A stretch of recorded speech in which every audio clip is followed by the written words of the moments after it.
In the physical world of mechanics, a lever allows a relatively small applied force to move a truly massive weight. In corporate finance, this exact mechanical principle applies to capital. Leverage is the substitution of equity, an owner's capital, for fixed debt obligations to fund the purchase of assets. This diagram illustrates how this substitution functions as a mathematical multiplier. By replacing a large portion of equity with borrowed money to maintain the same asset size, an investor expands their exposure to potential profits without committing additional personal capital. Because the debt amount is fixed, small changes in the asset's value produce exaggerated outcomes for the equity holder. If the asset grows slightly, the return on the small equity slice scales up exponentially. But if revenue drops, that same multiplier accelerates the path to insolvency, wiping out the thin equity margin entirely.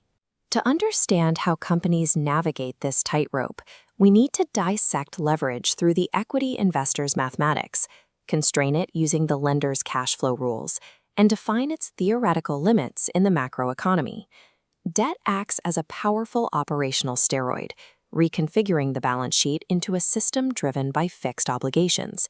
For corporate boards and equity investors, the ultimate metric of management efficiency is return on equity, or ROE.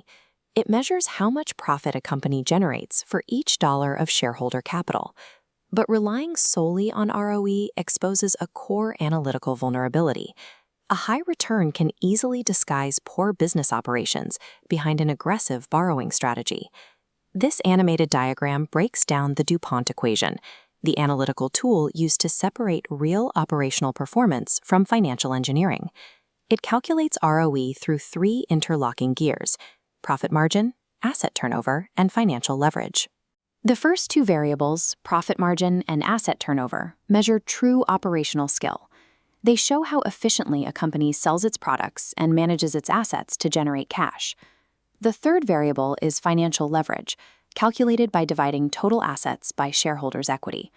This gear functions completely independently of the business's actual sales volume or operating margins. This independence creates a mathematical illusion.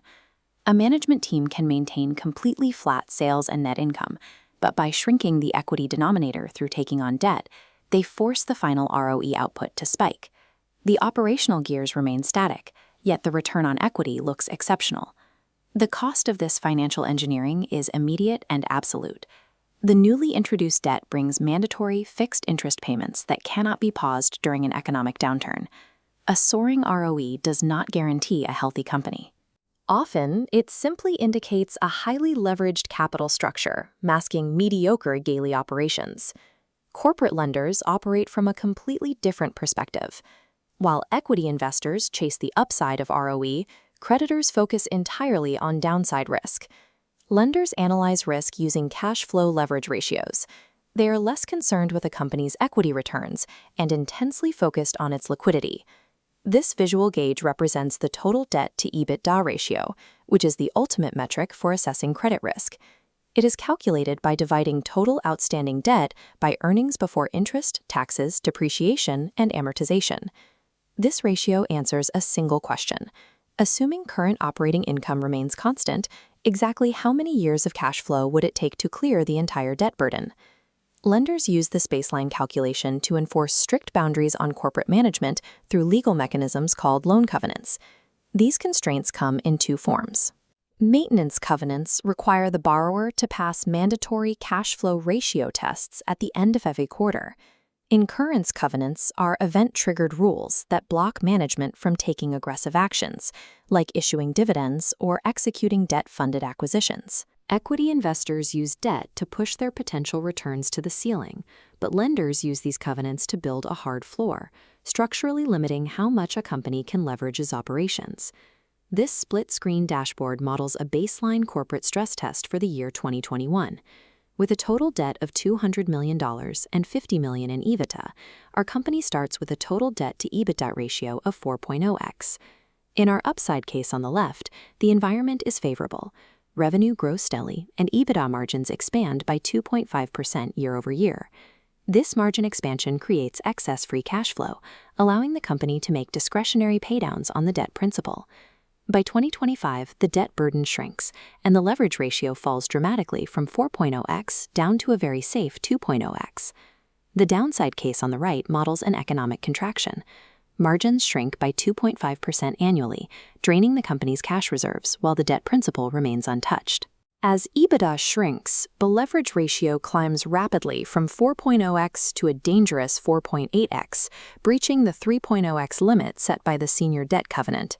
Crossing this threshold triggers an immediate technical default. A technical default instantly transfers immense power to the creditors. The loan contract legally allows the lenders to penalize the company or demand immediate full repayment of the original principal. This mechanism triggers the catastrophic, overnight loss of corporate control to creditors the moment mathematical covenants are breached. Zooming out from corporate stress tests to the macroeconomic view reveals how classical academic theory approaches these debt structures. In 1958, economists Franco Modigliani and Miller proposed the capital structure irrelevance principle, asserting that a firm's mix of debt and equity is entirely irrelevant to its overall value. This chart graphs the Modigliani-Miller logic. Swapping expensive equity for cheaper debt should offer no real advantage. The remaining equity simply becomes riskier, demanding a higher return that perfectly cancels out the savings from the cheaper debt, resulting in a completely flat cost of capital line. However, empirical testing on large U.S. banks by the Peterson Institute shatters this theoretical offset.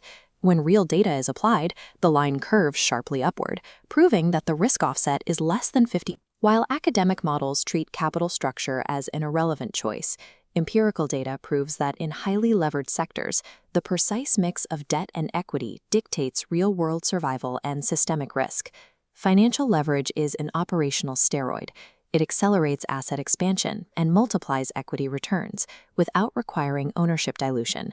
Yet the math of the DuPont equation warns us that this acceleration is frequently deployed by management to obscure operational decay. This mathematical illusion is strictly bounded by reality, enforced by creditors who utilize cash flow ratios and rigid loan covenants to ensure liquidity.